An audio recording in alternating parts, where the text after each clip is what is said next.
work life balance itu masih udah nggak relevan gitu. Iya, silakan aja gitu kalau mau miskin.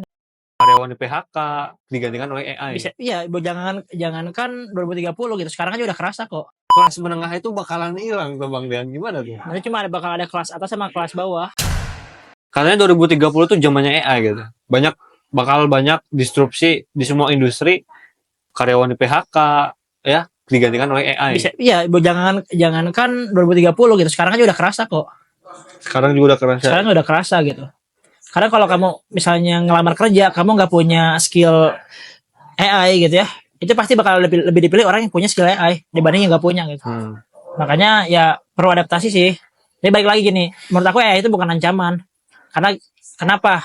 Ketika ada pekerjaan yang dihilangkan, selalu ada pekerjaan baru di dalamnya. Contoh misalnya kamu dulu kerjanya tuh sebagai tukang ketik di mesin ketik. Tukang ketik di mesin ketik. Iya kan? Kamu ngetik nih mesin ketik. Tiba-tiba ada komputer. Hilang nggak pekerjaan mesin ketiknya? Hilang harusnya. Ya kan? Iya. Tapi ada nih pekerjaan baru seperti orang ngedit di Photoshop.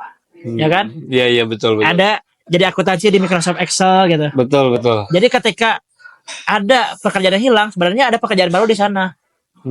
Tinggal kemampuan kita untuk bisa beradaptasi ya. Beradaptasi dengan perubahan, dengan disrupsi dan zaman gitu ya. Bang Dean ini kan di industri kreatif nanti ya. Berarti kan belajar bikin konten gitu ya.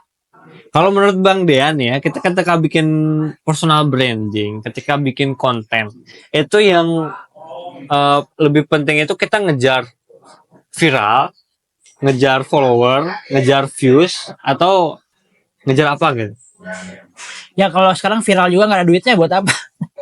Ya kan? Oh gitu. Jadi kalau kita personal branding, baik lagi tujuannya apa gitu, bisnis modelnya apa, harus ditentuin dulu gitu. Sekarang kalau kita konten kreator, wah viral 1 juta view, pas ditanya duit rekening berapa, aduh, susah nih buat makan aja gitu. Akhirnya ketika viral doang tapi nggak ada duit di sana gitu ya, orang nggak bakal capek kontennya, ya kan? Iya betul. Nah kalau misalnya kita pengen konten kita bisa lebih jangka panjang, bisa lebih konsisten, ya kita harus ngerti dulu gimana cara make money di konten itu gitu. Baik lagi, kalau kamu misalnya seorang konten kreator di industri hiburan, kamu make money-nya dari endorse, dari kerja sama brand gitu kan, dari diundang-undang ke acara. Tapi pertanyaannya apakah yang kayak gitu saingannya sedikit apa banyak? Justru di hiburan tuh paling banyak saingannya, walaupun kalau secara duit ya memang paling gede gitu. Betul. Ya kan? Nah, cara ngakalinnya, kalau misalnya kamu di industri hiburan gak bisa bersaing melawan yang lain, ya kamu bisa main ke industri edukasi. Ya kan? Kreator edukasi, kamu bisa jualan digital produk, jadi affiliate, ya kan? Jualan mini course mungkin. Iya, kalau misalnya kamu pengen jualan produk fisik juga sebagai affiliate gitu kan bisa juga tuh kamu ngonten seputar produknya gitu, review produk. Kalau hiburan ya bisa sih, cuman menurut aku lebih susah aja gitu. Karena itu harus benar-benar kreatif, super kreatif.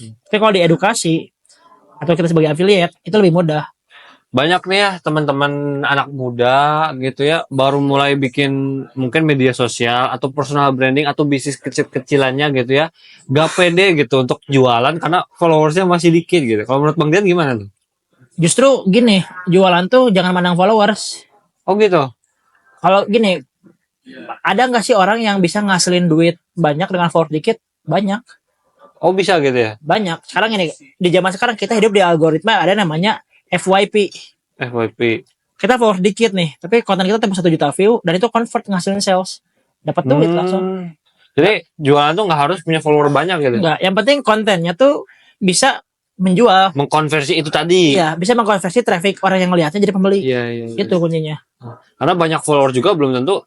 Iya. Bisa ngejual. Betul. Kamu kalau mau banyak followers gitu ya, kamu joget-joget alay juga sebenarnya bisa banyak follower kan.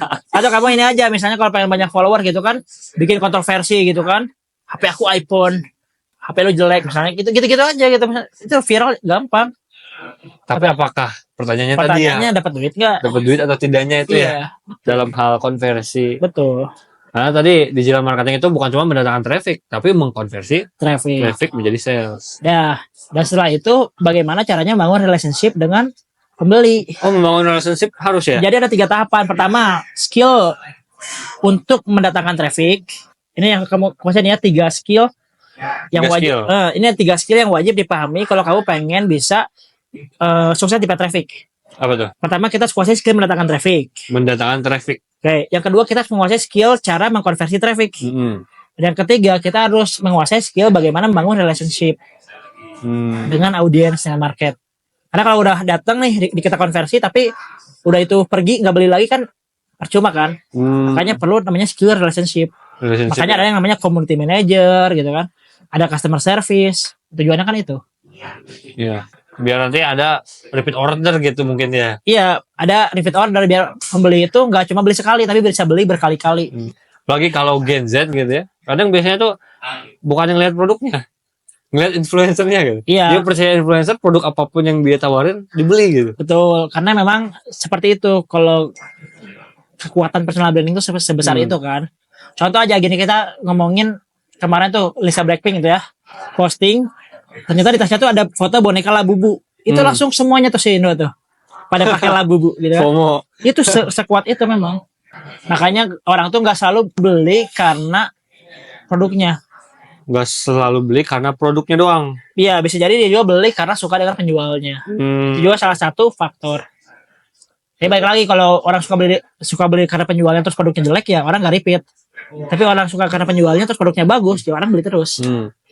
Ini mungkin saya juga mau nanya nih pertanyaan yang mungkin agak berbeda dari pertanyaan pada umumnya. Mungkin secara umum orang itu memandang bahwa ngiklan itu tujuannya adalah biar naikin penjualan. Tuh. Tapi apakah hanya itu tujuan iklan itu? Ya tergantung lagi kan, tergantung lagi kamu tujuan iklannya itu apa. Jadi kalau ditanya apakahnya itu, ya enggak. Tapi kalau misalnya aku tujuan iklan memang datengin penjualan kalau aku. Tapi sebenarnya ada campaign-campaign, contoh gitu ya. Campaign itu tujuannya adalah ngebangun demand. Ngebangun demand. Ya kan? Diiklanin. Ya, kita iklanin. Contoh gini lah.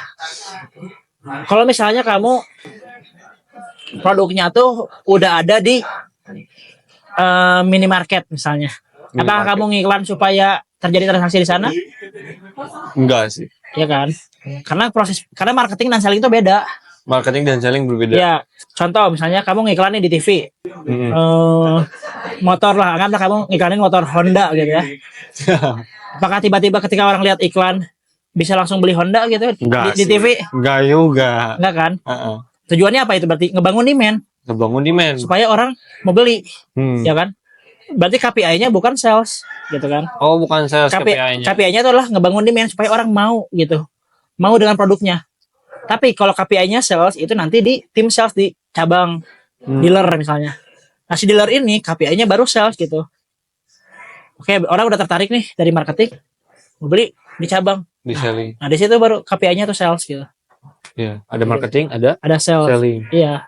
Mungkin nggak semua orang berani lah untuk iklan gitu ya. Karena tadi ya takut boncos, takut bakar duit gitu. Untuk bisa menghilangkan atau mungkin membentuk mental berani iklan itu gimana tuh? Pertama, manajemen keuangan itu satu penting. Manajemen keuangan. Manajemen keuangan itu fundamental lah. Kalau misalnya kamu sekarang punya duit 3 juta gitu ya, kamu iklan misalnya sehari 50.000 gitu, masih berani kan? Masih berani. Ya kan? Nah makanya sebelum ke paid traffic, kamu harus kejar dulu income yang stabil.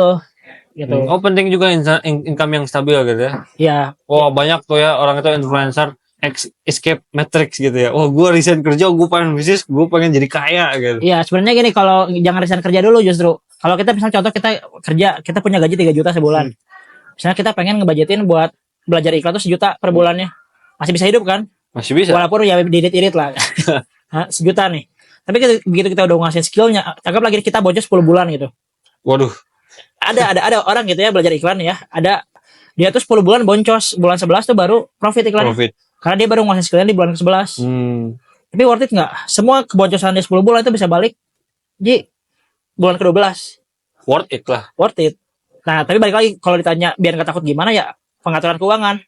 Jadi biar mindsetnya tuh nggak deg-degan dan ngerasa duit hilang gitu. Tapi kalau kita budgeting, oke, ini budgeting buat alokasi aku belajar iklan. Iya. Misalnya kita dari 3 juta 1 juta.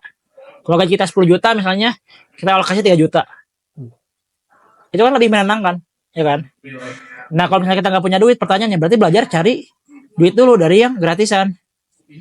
Jangan ke iklan dulu gitu, karena iklan tuh high risk high return, bener. High risk, High return. high return. Iya. Iklan itu. Iya. Kalau kamu misalnya kamu belum punya modal buat paid traffic, kamu bisa pilih dulu game yang low risk, ya walaupun low return gitu, tapi seenggaknya ada gitu modalnya buat ngiklan. Gitu. Low risk low return seharusnya tadi kerja. Iya, satunya kerja, dagang, gratisan gitu kan. Jadi kalau kita langsung tiba-tiba resign kerja untuk terjun di dunia paid traffic, bisnis itu kayaknya berisiko banget ya. Beresiko dan nggak semua orang siap. Nggak semua Aku bilang siap. gitu ya. Ya kalau dulu aku emang bisa seperti itu ya, tapi ketika itu diterapkan ke banyak orang, apakah bisa? Enggak. Iya, iya. Nggak semua orang kuat mental gitu. Banyak juga orang mulai bisnis bareng aku nih ya. Aku baru 3 bulan jalan bisnis ya udah hilang gitu. Waduh. Kenapa? Ada mentalnya. Iya, karena waktu awal memulai bisnis bilangnya, aku pengen bisnis nggak mau kerja lagi. Begitu jalan-jalan bisnis, udah kerja lagi aja. Pusing gitu. Ya iya, karena emang kalau di ranah bisnis itu permainannya kan di resiko kan. Betul. Resiko ya. Nah, cara supaya bisa lebih stabil adalah memanage resikonya. Jangan cacing-cacingin naga-naga gitu ya. Maksudnya apa tuh cacing-cacing? Ya kalau pokoknya kalau mindset banyak orang tuh kan ada juga sekarang tuh. Pokoknya kita all in gitu. All in. Cacing-cacingin naga-naga ya, kalau berhasil jadi naga, kalau gagal jadi cacing gitu. Ya justru jangan pakai mindset kayak gitu gitu. Mending gak jadi cacing, mending gak jadi naga tapi stabil gitu. Nah, ketika ada peluang baru, karena gini, aku percaya gitu ya, satu momentum gitu ya, satu peluang tuh bisa ngubah hidup kita drastis. Nah, pertanyaannya gimana sih caranya supaya kita menciptakan momentum? Ya. Persiapan kita gitu ya harus bertemu dengan kesiapan gitu. Kesiapan nih. Seberapa siap kita menjemput momentum yang datang? Iya, jadi sorry, bukan persiapan, tapi persiapan kita itu bisa menyambut peluang yang ada gitu. Betul. Karena peluang tuh nggak selalu ada. Iya. Tapi sekalinya ada peluang gitu ya, banyak orang nemu satu peluang yang bisa maksimalin, dia berubah 180 derajat gitu. Dan aku ngerasain sih. Kayak aku misalnya all in, lock in, maksudnya dalam hal totalitas dalam mencapai sesuatu, misal apa itu melatih skill, memulai bisnis gitu ya. Kan kalau Bang Dian ini kan mungkin, kalau aku Gen Z ya. Kalau Bang Dian ini kan mungkin milenial gitu ya. Oh, kalau Gen Z juga aku. Oh, Gen Z. Gen Z itu kan kadang apa ya? Work life balance gitu. Itu kalau menurut Bang Dian gimana ya dengan realita hari ini gitu ya? Persaingan makin ketat ya. Orang itu butuh skill yang luar biasa, apalagi ada AI gitu. Iya. Kayaknya work life balance itu masih udah nggak relevan gitu. Iya, silakan aja gitu kalau mau miskin ya. Biar hidup miskin aja. Oh gitu ya. Work life balance. Karena kalau buat aku sendiri gini, kita sadar nggak sih duit 1 juta zaman dulu sama sekarang tuh beda. Beda banget sih. Ya kan? Beda banget. Sekarang gini, kalau kita ngomongin orang zaman dulu, gaji UMR bisa beli rumah loh. Zaman dulu ya. Zaman dulu ya. Gaji UMR bisa beli rumah. Sekarang gaji UMR bisa nggak beli rumah? Aduh, KPR juga ngos-ngosan. Ngontrak rumah aja kos-kosan kan? Iya, betul. Kalau misalnya zaman sekarang, yang pertanyaannya gini, kalau kamu pengen work life balance dengan gaji UMR gitu, emang cukup gitu? Enggak sih. Ya itu aja kan, realistis aja gitu. Sekarang ini pertanyaannya, orang bakal datang ke duit bakal datang ke orang yang punya value. Menarik tuh. Kalau value kamu cuma segitu, ya duit kamu segitu gitu. Kalau value kamu besar, ya kamu bisa tarik duit besar. Ya seperti itu gitu ya. Kadang kita tuh sebagai fresh graduate ekspektasinya tinggi gitu ya. Apalagi tadi ketika bicara tentang masalah finansial hari ini gitu ya. Wah, katanya kelas menengah itu bakalan hilang tuh Bang Dian. Gimana tuh? Pernah baca beritanya? Iya. Nanti cuma bakal ada kelas atas sama kelas bawah. Nah, pertanyaan kamu ya silakan aja gitu. Ya makanya aku bilang tadi, kalau mau work life balance silakan aja. Kalau kelas menengah itu akan hilang, berarti kan kita sebagai mungkin misalnya orang yang baru merintis bisnis atau usaha gitu ya, itu nggak cukup gitu ya, kita cuman ngandelin satu kerjaan beres gitu, Nggak cukup. kecuali memang gajinya Betul. 2 digit misalnya. Karena kita tuh nggak bisa cuma punya satu sumber income doang. Begitu ya. Iya, kita tuh punya active income, passive income, sama portfolio income. Portfolio income. Iya.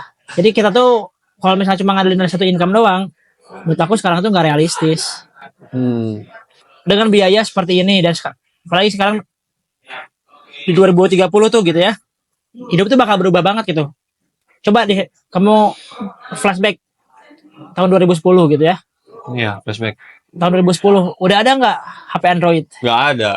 Orang lu kalau misalnya lihat yang begini gitu ya, udah gimana? Udah kayak gaib nggak sih? Ya kan? Iya. Pertanyaan aku dari 2010 ke tahun sekarang gitu ya, cepet apa bentar? Cepet banget. Cepet apa bentar? Cepet apa lama? Cepet aja. Cepet atau lama? Cepet lah. Cepet kan? Iya. Perkembangan teknologi itu cepat sekali. Betul. Bahkan zaman dulu tuh tahun 2008, 2010 kan orang tuh masih nontonin TV tabung gitu kan. Iya, Ya kan? betul. Masih hangat lah kayak gitu. Sekarang orang udah pada nggak nonton TV. Orang nontonnya YouTube, ya kan? Tahun 2010 tuh YouTube masih belum terlalu gimana-gimana. Ya kan? Tapi ada yang suka komen begini di medsos. Bang, gua tuh lahir dari keluarga yang tidak berprivilege gitu. Di zaman sekarang ini kan sebenarnya kita tuh udah punya jangkauan yang luas gitu. Menyikapi yang kayak gitu tuh gimana tuh?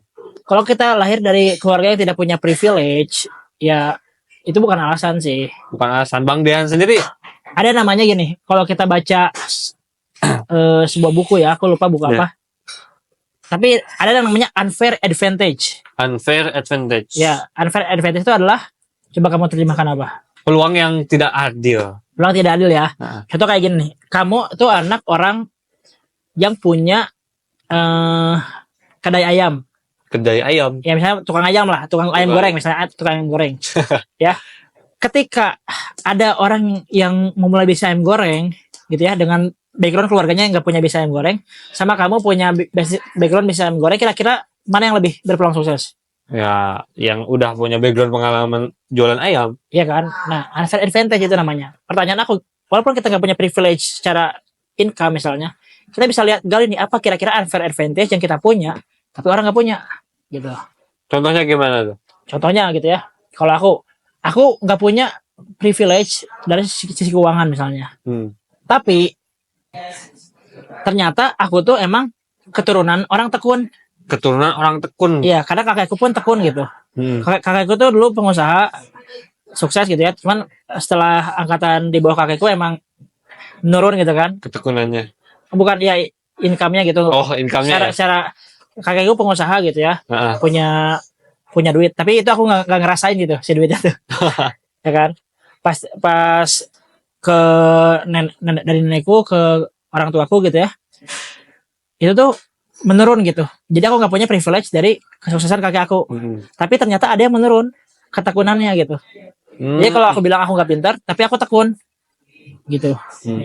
Nah itu juga menurut aku unfair advantage yang aku punya. Karena ketika aku nanya ke teman-temanku pun gitu ya, kelebihan aku apa sih? Konsisten gitu. Oh, jadi orang itu ketika kurang di satu hal, dilebihkan di satu hal yang Betul. lain. Nah kita tinggal mencari apa yang kita punya kelebihannya yang nggak dimiliki orang lain, dan itu kita maksimalin gitu. Itu namanya unfair advantage. Betul ya. Jadi kita tuh punya potensi apa gitu ya. Betul. Yang nggak dimiliki orang lain. Betul. Jadi kalau kita misalnya mengeluh, saya nggak bisa ini, nggak bisa itu, justru kita harus nanya balik ke diri kita. Sebetulnya kita punya potensi apa? Betul. Gitu. Karena kita kurang menggali dan mengenali diri kita sendiri gitu kan. Banyak loh orang punya potensi gitu ya. Bahkan sekarang orang punya potensi main game doang. Bisa kaya nggak? Bisa zaman sekarang. Iya. Tapi jangan main game juga ya. Nggak masalah sih. Kalau gini loh, kalau misalnya kita bisa main game dan kita bisa live streaming, main entertain, atau kita bisa jadi atlet e-sport gitu ya. Tapi iya. Itu buat aku sih nggak masalah. Tapi ini menarik nih. Kadang orang itu halu juga gitu. Halu gimana tuh? Halu. Jadi misalnya, oh saya pengen jadi orang kaya dengan cara live streaming game gitu. Akhirnya dia live streaming game, tapi nggak kaya-kaya. Gitu. Nah itu karena dia kurang menekuni gimana cara sukses di game itu. Karena untuk sukses di game itu pun ada caranya. Bukan cuma main game. Ada ilmunya, iya. Orang-orang yang live streaming main game itu biasanya lebih sedikit main gamenya dibanding live streamingnya gitu. Wah. Karena dia main gamenya cuma di live streaming gitu. Jadi nggak ngehalu main game jadi orang kaya gitu. Enggak. Dia mencari itu, oh streamer main game yang sukses itu seperti apa sih cara mainnya, polanya seperti apa sih gitu, dipelajari itu. Ada ilmunya. Ada ilmunya. Segala-gala itu butuh ilmu. Jadi kita tuh nggak bisa ngarepin melakukan sesuatu nggak ada ilmu, nggak ada skill, nggak ada pengalaman, betul. Bisa sukses. YouTuber gaming, apa kamu pikir kerjanya tiap hari main game? Enggak. Enggak. Iya kan? Iya. Nah itu balik lagi. Tapi maksudnya kalau kita punya hobi main game, daripada kita main, dan kita tahu nih kita main game tuh jago banget. Ya menurut aku nggak apa-apa gitu. Misalnya dari awal kita jadi joki dulu kan. kita nggak punya peralatan. Contoh gini, aku jago main game tapi aku nggak punya peralatan. Ya udah jadi joki. Joki kumpulin duitnya puasa gitu kan. Aku juga makan lo cuma sehari 12.000 kan. Iya. Kumpulin duitnya. Beli alat. Udah punya alat tinggal live stream. Iya. Cuma pertanyaannya kan orang pengen instan. Mau berproses nggak gitu. Aku pernah dengar katanya kalau untuk sukses itu kita harus punya salah satu dari 3 leverage. Tahu leverage? Ya, Ya, coba. ungkit gitu ya. Ada yang pertama uang, yang kedua ilmu, yang ketiga waktu. Betul nggak? Iya. Setuju nggak? Iya, betul. Ilmu, uang, waktu. Yang paling penting yang mana? Ilmu. Ilmu. Ilmu itu termasuk skill ya? Iya, karena kalau kita punya waktu juga nggak punya ilmu juga bingung waktunya dipakai apa. Punya uang nggak punya ilmu bingung juga uangnya dipakai apa. Betul ya? Banyak nggak? Aku punya duitnya tapi aku bingung mau pakai apa. Ya. Tapi kalau kita punya ilmu gitu ya, kita tinggal cari orang yang punya uang. Sekarang ini nih, kalau misalnya kamu punya ilmunya, punya ini nih bisa gini, tapi cuma kurang modal aja, mau nggak misalnya? Ya udah, ayo, bisa kan? Nah, kayak gini loh, kamu lihat aja kalau waktu aku nonton film Steve Jobs ya, dia punya ilmunya, cuma kurang duit kan, tapi dia presentasi tuh ke orang yang punya duit, akhirnya dia invest kan si Apple-nya. Betul. Ya kan? Ya. Nah, berarti yang paling penting apa? Ilmu ya. Ilmu. Bang Dian sendiri dulu minjem uang di bank itu kan punya uang tapi tidak punya ilmu habis. Ya kan? Betul. Punya uang, walaupun punya uang pinjaman. Iya. Tapi menariknya sampai saat ini Bang Dian itu kan bangun kreatif agency sendiri gitu ya, bahkan collab dengan ini ya. Nah di situ kan pasti ada bersinggungan dengan orang lain gitu. Ada tadi katanya punya tim gitu ya. Nah dan bikin kreatif agency itu kan gak gampang kan. Kalau menurut Bang Dian sendiri gitu ya, untuk membangun tim yang istilahnya mungkin super tim gitu ya, tim yang bisa perform itu kuncinya apa sih? Kuncinya manusianya. Manusianya. Karakternya. Manusia adalah kunci. Ya, gini. Kalau kata Endro Susanto ya, jangan ngomongin kamu punya skill apa, terus kita bikin apa gitu. Jangan hanya skill apa. Jangan gini, aku bisa gini, yuk kita bikin bisnis yuk gitu. Jangan gitu, tapi gini, aku sama kamu nih, kita cocok. Iya. Aku suka nih karakter kamu suka karakter aku gitu ya. Kita baru bikin apa gitu. Iya. Berarti kuncinya ngebangun seperti itu apa? Balik lagi manusianya. Karena ini kalau karakter itu tuh menurut aku susah berubah. Tapi kalau skill bisa dilatih. Karakter susah dirubah Kalau menurut aku. Jadi kita tuh mencari karakternya. Ya, mencari karakternya gitu. Karena kalau misalnya kamu punya tim gitu ya, hobinya pinjam duit gitu. Hobinya ngutang gitu. Pusing nggak? Itu bukan tim ada. Ya ada juga misalnya gitu. Oh, hobinya ngutang. Akhirnya apa? Dia ngutangin semua tim tuh. Wah, ngeri juga ya. Ada yang begitu makanya. Ya, misalnya dia tim gitu ya, dia hobinya apa? Dia hobinya playing victim gitu kan. Susah juga. Kalau kita ngomongin kayak ini ya, aku lupa perusahaan apa gitu ya, Nvidia gitu kalau nggak salah ya. Dia tuh bakal mecat orang yang super bagus skillnya gitu ya, tapi attitude-nya jelek. Karena dia nggak mau ngorbanin semua timnya gitu ya, cuma buat orang satu orang yang perform ini gitu. Jadi attitude itu lebih penting gitu ya. Karakter lebih penting. Oh, karakternya. Karakter gitu. Karakter. Yang gini, kalau karakternya memang bisa dibentuk, dia bakal hustle. Jadi kalau karakternya bebal gitu, keras gitu ya, dikasih tahu misalnya gitu. Ya akhirnya apa? Akhirnya ya nggak kemana-mana kan. Yeah. Walaupun pintar. Banyak loh orang pintar tuh untuk menggunakan kepintarannya sebagai alasan gitu. Jadi gini, dia pintar, tapi dia menggunakan kepintarannya itu untuk membuat alasan. Aku banyak kenal orang kayak gitu loh. Iya. Setelah saya prediksi tuh bakal gini-gini, nggak akan mungkin nyampe. Pintar gitu ngejawabnya gitu. Tapi nggak pintar action. Ya kan? Iya. Wah, kalau misalnya ngomong gitu ya, berteori, beralasan tuh udah lebih pintar dari profesor lah gitu ya. Wah.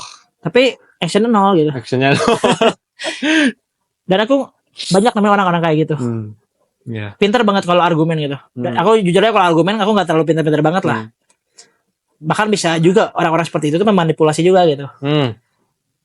Tapi kalau ngomongin soal action gitu ya, ketekunan mereka tuh nggak ada justru. Akhirnya ya gitu-gitu aja gitu. Ada juga tuh karyawan itu cerdas tapi dia itu licik gitu. Ya, ada juga. Ada ya. Ya makanya balik lagi karakter kan. Jadi cari cerdasnya tuh yang bukan cerdas licik gitu. Tapi ya yang cerdas emang dia tuh pinter baik gitu. Itu. Pinter baik ya. Kalau ada karyawan misalnya inisiatif gitu ya. Dia tuh kerja, kita ambil contoh aja, ada tukang nasi goreng gitu ya. Dia ini jadi orang yang jualan nasi gorengnya, yang punya gerobak nasi gorengnya sebenarnya bosnya gitu ya. Dia kerja gitu ya, jadi tukang nasi goreng gitu ya. Nah setelah dia tahu sistemnya, dia tuh berhenti, keluar, Ya. bikin gerobak nasi goreng sendiri gitu. Itu kan cerdas juga kayak gitu. Iya. Jadi kompetitor bosnya gitu. Ya itu kan lagi kayak attitude kan. Ya tapi banyak juga kok orang seperti itu ketika jalanin malah mereka juga nggak bisa jalanin ya. Oh belum tentu sukses Belum juga. berhasil juga. Aku melihat kebanyakan malah nggak berhasil. Gak berhasil. Ya ada yang berhasil yang pinter banget ya. Tapi kan itu ya red flag lah gitu ya. Maksudnya itu bukan kriteria yang bagus kita ajak sebagai tim gitu. Tapi kebanyakan sih orang tuh cuma FOMO doang. Oh ngeliat ini untungnya banyak, bikin pas bikin gagal. Kebanyakan seperti itu loh. Jadi bukan hanya ngerti teknis saja gitu ya. Kayak tadi kan, gue ini tahu nih cara bikin nasi goreng yang enak. Bahkan gue keliling jualan setiap hari juga laku gitu. Tapi ketika dia keluar dan bikin gerobak sendiri nggak laku gitu. Iya banyak yang kayak gitu. Banyak ya. Banyak banget. Faktornya bukan hanya ngerti teknis. Karena namanya bisnis tuh kan nggak cuma ngomongin soal manis doang kan. Ada perjuangan di dalamnya gitu. Betul. Ketika dia lihat manisnya doang, nggak siap sama pahitnya, ya nggak akan panjang. Nggak kuat gitu ya, akhirnya gagal. Nggak akan kuat. Ya, terakhir dari pertanyaan terakhir gitu ya.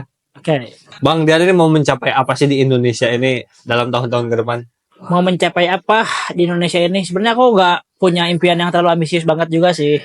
Sebenarnya ya baik lagi, aku punya time freedom, punya financial freedom juga udah happy sih. Sudah cukup ya. Ya aku nggak terlalu ambisius karena gini, ketika aku udah punya time freedom, aku udah punya duit yang cukup, aku udah punya waktu yang cukup, aku bisa eksplor banyak hal. Karena sebenarnya aku lebih suka mengeksplor banyak hal. Eksplor ya. Contoh aku belajar nyanyi, aku bisa nyanyi kan. Karena aku suka tuh belajar nyanyi.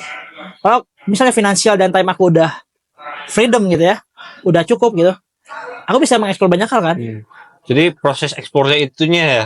Iya, justru itu tuh yang karena memang aku nggak terlalu berniat untuk misalnya kalau aku pengen memberdayakan seluruh Indonesia gitu, aku nggak punya yang gitu-gitu sih. Gak berambisi terhadap sesuatu yang spesifik gitu ya. Iya, aku lebih gini aja. Sebelum bantu orang diri sendiri dulu gitu.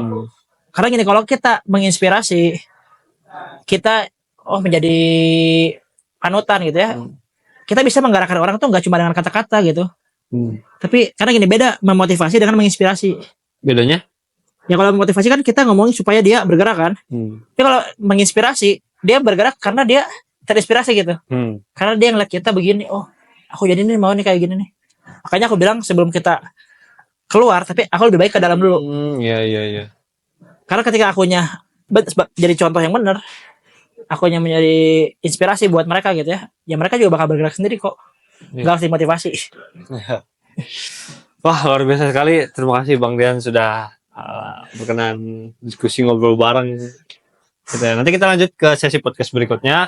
Teman-teman mungkin bisa subscribe dan follow ya. Ya. Jangan lupa. Terima kasih untuk yang sudah berpartisipasi. Kita ketemu lagi di podcast berikutnya.